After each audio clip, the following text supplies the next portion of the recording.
What? I don't know. Bird? Omelette? Vajazzle? Who knows? But there was stuff, and some guys in ancient Greece wanted to know why there was stuff. So they invented philosophy, which means literally love of wisdom, or in some translations, I hate this degree, but science had loads of numbers in it. Now, to begin with, there were these guys called the pre-Socratics, and they mostly sat around pondering stuff like what is the nature of the universe, what regulates physical processes, which slave should I pork next, etc. And that was fine, but everything really got going when this guy turned up either called Socrates, Socrates, or as we shall henceforth refer to him, Billy Big Bollocks. He mostly wandered around Greece asking irritating questions, and Athens got quite pissed about this and sentenced him to not living. He also never wrote anything down, but luckily his student Plato did, and crafted a fairly whack philosophy that still shapes our lives today. So let's do part of it really quickly. This is a cat, this is a cat, this is a cat also. They're all different cats, but we still get their cats, so there must be a perfect cat living in some perfect realm above us that all cats are made from. He also had a student called Aristotle who did nothing that spectacular, just basically shaped, modern logic. Aristotle also argued that what separates humans from the animal kingdom is our ability to reason, and not much else, an idea you will find everywhere in the modern age. Not bad, chaps, and now you're all dead. However, the Greeks left a legacy behind that we still feel today. Stuff like hedonism, which back then didn't mean being a selfish dick, but rather just maximizing your own pleasure and being cheerful. Atomism, which is where we originally got the idea of, look at those little guys. They're nice, aren't they? And then skepticism, which, I'd like to see some bloody proof for that one, if I'm honest. Anyway, the Dark Ages came along and fuck all happened in Europe for about 1,000 years. Well, it did, obviously. We're just not going to talk about it. And around the 11th century, universities as we know them popped up in Spain, France, and England represent. And for the next few centuries, everyone was into this thing called scholasticism, which was basically quite gaudy and was all about trying to marry ancient Greek thought to Christian thought with, shall we say, varying results. This bloke St. Anselm came up with the ontological argument for the proof of God, which people still use today, and it goes a little like this. Imagine a perfect video game. The idea of a perfect video game would be even more perfect if it actually existed, which would make it super duper perfect. Therefore, a perfect video game must exist. So where the fuck is it, Gabe? About a century later, we get Occam's razor, which goes something like, why is France a thing? Well, either malevolent aliens came down in the night yesterday, created France and all of its peoples, and altered all of world history in a conspiratorial attempt to subvert the course of pastry forever, or, possibility 2, maybe it's just been there for ages.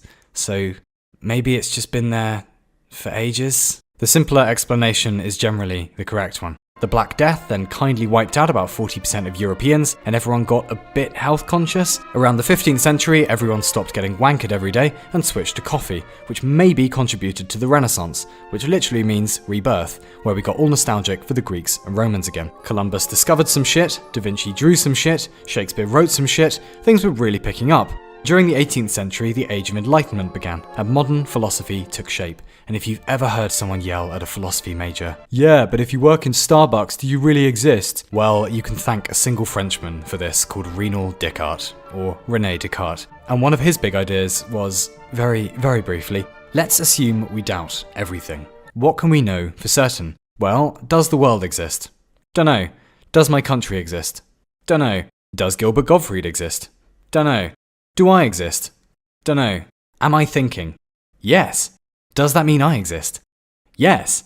Is the answer Gilbert Gottfried? What? No. Does it have a tail? No, that doesn't even... What are you talking about? Then even if everything is a dream and everyone else is fictional, at least I know I'm a thing because I'm thinking. Which must mean I think, therefore I... Wait, is it Emma Stone? No, for fuck's sake! Meanwhile, over in Britain, John Locke and David Hume are cooking up this thing called empiricism, which mostly said, look, knowledge comes from the outside world, not sitting around smoking a fatty and having a think, you idiots. There's also some other stuff going on. Thomas Hobbes, who's also British, represent, says humans are nasty by nature and we need the social contract. Adam Smith more or less invented modern economics. And in 1724, Immanuel Kant was born, who we shall henceforth refer to as Walter Bigwang, and proceeded to tear philosophy a new one. Don't be silly, he said. Rationalism and empiricism can work together. Everyone just shut up, read my books, be cool. By the way, humans have categories in their heads which define how they perceive the world and will never be able to experience the really real world because we're not God. If you want to be moral, just act in a way that if everyone did it, it would be alright. And finally, check yourself before you wreck yourself, wash your hands after toilet time, mic drop, choose. This sparked a whole new movement in philosophy called German idealism. The king of that cartel was a guy called Hegel, and mostly they all wanted to know what you can know about objects that we know you can't know anything about, because we can't know anything about them. Over in America, pragmatism is getting started, which went something like, alright Europe, lovely ideas, but do they work in practice? If yes, good. If not, then maybe just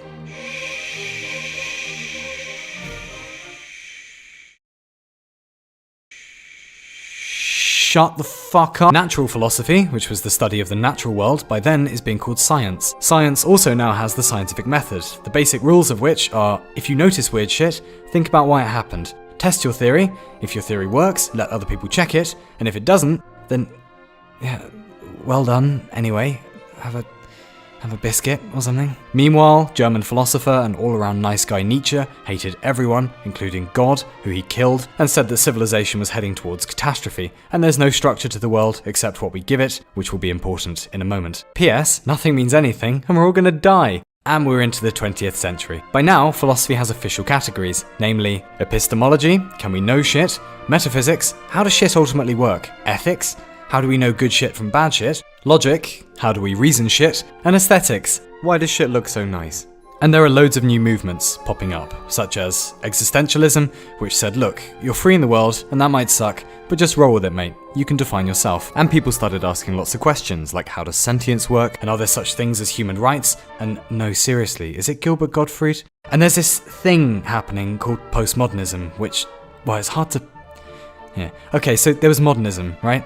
Look at this. It's modern, isn't it? There are rules and form and stuff, and eventually some people got bored of it and said, well, there's no real narrative to anything, and everything is interpretation, except for that statement, for some reason, and stuff like this happened. And this. Yeah. Yeah. Anyway, yeah. So, where are we now? Well, recently, philosophy has largely boiled down to moral questions. Is abortion alright? How should you run a society? Can we use science to determine morality? And that's the state of things today. These days, science is hoovering up lots of big questions that started in philosophy, like what is matter made of, and how do living things work, and stuff. And even if you think philosophy has no purpose anymore, that's fine. But it did once. There was a time when it was the mother of almost all knowledge, and if you should be so brave, or silly, as to embark on your own undergraduate adventure in philosophy, and people wish you all the best with a future career in telemarketing, just quietly remember that there is yet work to be done. We still don't know what we're doing here, consciousness is still a mystery, the origin of matter is still a mystery. So you hear that, Dad? With reference to all your bullshit, Dad? Well, yeah, I might be nearing 30, and fine, I picked the wrong degree, I get it, and no, I still don't know what the stock market is, or when the post comes, or how to shave my testicles without inadvertently castrating myself, but by the power of Grayskull, if someone held us up at gunpoint and shouted, you better extensively explain Aristotle's position on dogs, or you're both fucking dead, let's just say I'd be walking home a hero that night, so put that in your pipe and smoke it, Dad. Not so fucking funny anymore, is it, Dad? Who's laughing now, Dad? And if you could maybe just hurry up and send me that money for rent, that'd be great.